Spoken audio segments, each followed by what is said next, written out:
Welcome back to the channel, everyone. My name is Tina. If you're new here, we haven't met yet, welcome. I create epic Go high level tutorials. I hope you will get a lot out of these videos, specifically this one today. So if you're considering signing up to Go High Level, consider using my affiliate link below because it will come with loads of different bonuses, such as ticketing snapshots, over 400 white label videos, review reputation AI snapshot, an entire SaaS agency snapshot in case you're looking to sell Go High Level as an agency, or if you decide to be a marketing agency, we also have that in store for you. However, if you're not looking to resell Go High Level and you're just using it for your own business, we have amazing courses in store for you that will also help you to succeed online. So now let's get to the video. In this video, I'm going to walk you through the webinar analytics. What doesn't get tracked cannot be improved, and the same goes for webinar data. So no matter if you're running an on-demand webinar or a live webinar, and on-demand meaning it is a pre-recorded file and people sign up for it right there and then to watch it, versus a live webinar, you obviously schedule it ahead for a specific day and time. People sign up for it and show up live.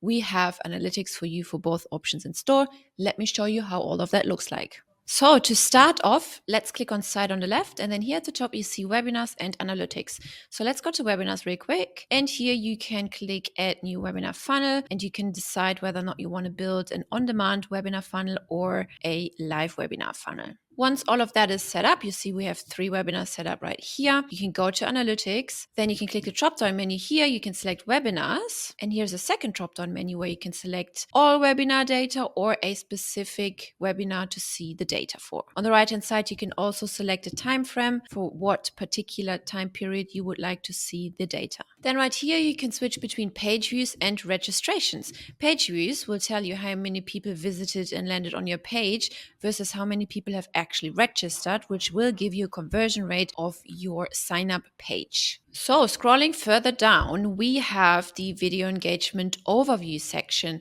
This is only available for on-demand webinars. So here we can see the average time somebody spent watching your webinar, in this case 43%. Then we see the drop-off spike. When did people drop off the webinar? When did they stop watching? And the average number here is 57%. So it's a timestamp where most viewers exit plus the percentage of the people who leave exactly on this point. Then we see the video plays, the video pauses, and the completion rate. The video plays, 7 people have started to play the video, 7 people have paused it, and 43% of the signed up people have actually completed the webinar. And then down here you see also the video engagement in a graph format. You can also hover over those and get exact data.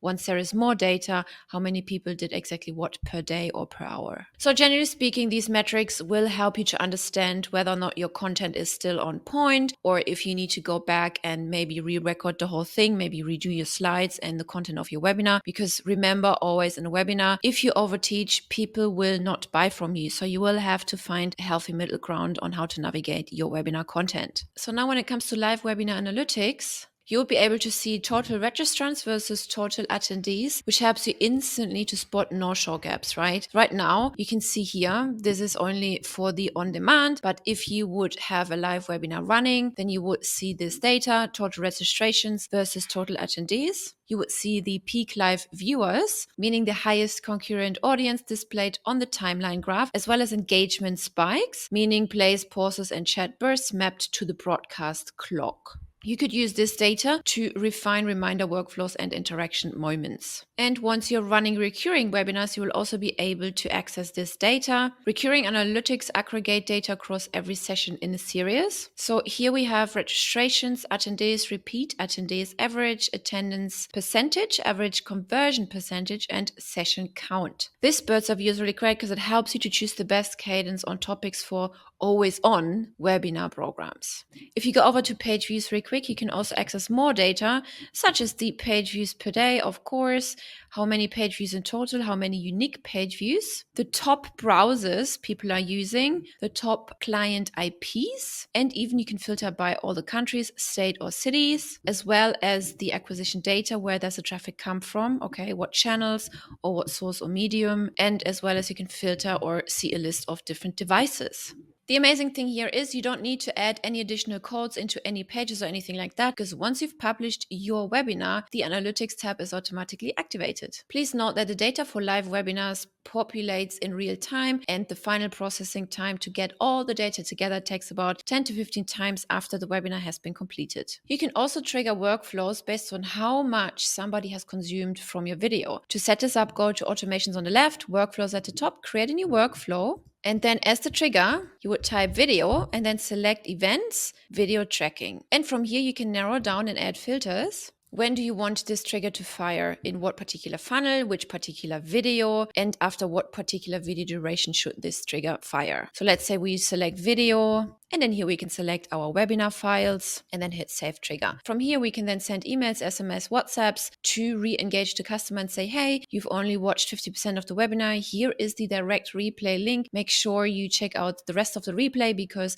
we're just about to cover this particular topic, right? So this way you can get them back because your content was wrong or bad. Maybe they just got distracted and were actually really interested, and sending this kind of emails or this kind of reminder messages will help them to come back and finish your webinar. I hope you like this feature, which will help you to make educated decisions based on data, how you're going to continue your marketing campaign when it comes to webinars. Please be sure to check out all of the other videos we have in store for you, which will help you to become better at using the CRM. Please be sure to hit that subscribe button, leave me a like if you haven't done so yet, and I will see you in the next video.